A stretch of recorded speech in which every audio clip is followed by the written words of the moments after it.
I mentioned about you. Okay, yeah. We mentioned just now about the Bothrium being related to Grevillea, and the other thing was that is what a Grevillea looks like. If you wanted to take cuttings off that, this is quite a good one to work from.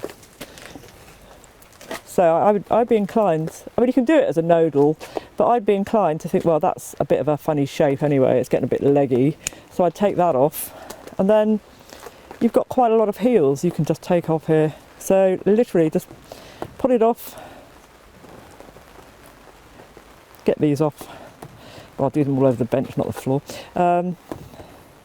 Just trim that off a bit, pinch out the growing tip, because that's where you're more likely to find aphids and other little bogies. Give it a bit of a wound, bit of hormone rooting powder into the soil. So on there you've got there's probably 5 or 6 you get off there, and then you can also take them off here as well, and you can even do the small ones if they're firm enough. And this does produce a lot of arching growth that you can do that with. The other plant we mentioned was Lomatia. You've seen one before in the garden where we were taking cuttings, but this is not quite how they grow, because this has been grown on as new stock plant, and eventually that will be planted out in the garden. And normally it will make a more upright, I suppose it is multi-stemmed eventually, tree.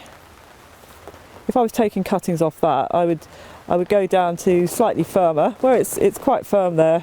You normally take this year's growth, but I'd probably go down to there and take it back at the next node. And then what you can't do, if you cut under there and then you pull these off, you can damage the area where you want it to root from. So I usually cut those off with scissors.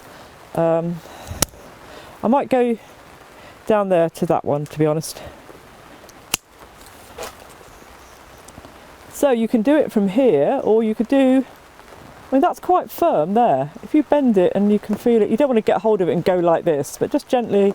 Has it got plenty of give? And it feels, yeah. So I don't know, what would I do? No, I'm going to go for the bigger bit. As I've got lucky enough to have a nice big piece, I'll go under there. But I wouldn't go right up here. You can do damage, so you go just below. I haven't got a knife on me, which is a little bit annoying, but just trim that off. A little bit proud. Don't go right in. What you can have an issue if you're taking cuttings of Lomatia off an older tree, you can have an issue with little tiny scale. They would, at this time of year, they'd still really mostly be on the stem or the lower leaves, but obviously there's nothing on there. There's no sign of anything. That's soft enough to survive being treated as a cutting.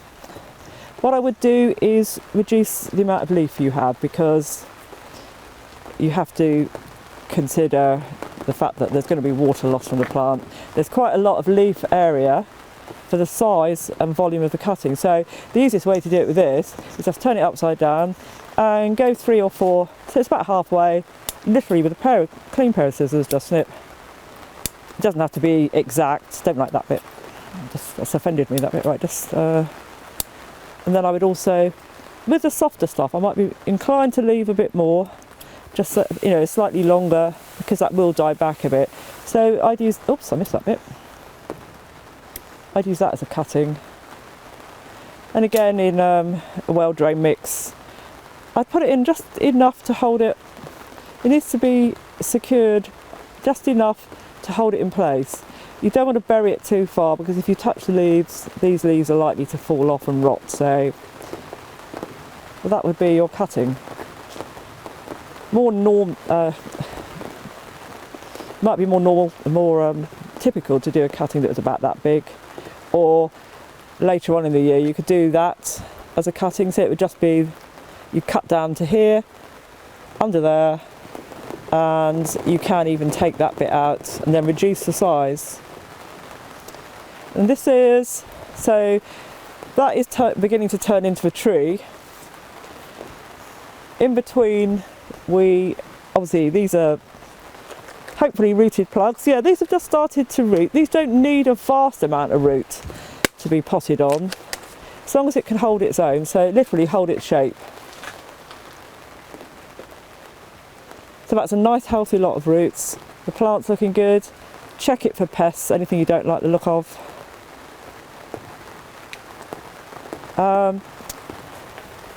Yeah, you can either, what I've tended to do over the years is actually pop that up into a P9 and let it root into a really strong plant. If you bear with me a second, oh well, if I took those out of there and they had a massive root and they were starting to come up around the plug and they were running across, I would probably put them straight into a selling size pot. So that's 1.5 litres.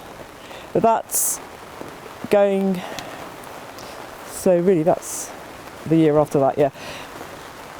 But you can already see that starting to shoot and go up, and that will make a nice, decent sellable plant. We've got quite a few. Well, if you look underneath, I'm not sure why there's a difference in the roots. It may just be that this area has not had the mist quite as much, but you can see they're really ready to go.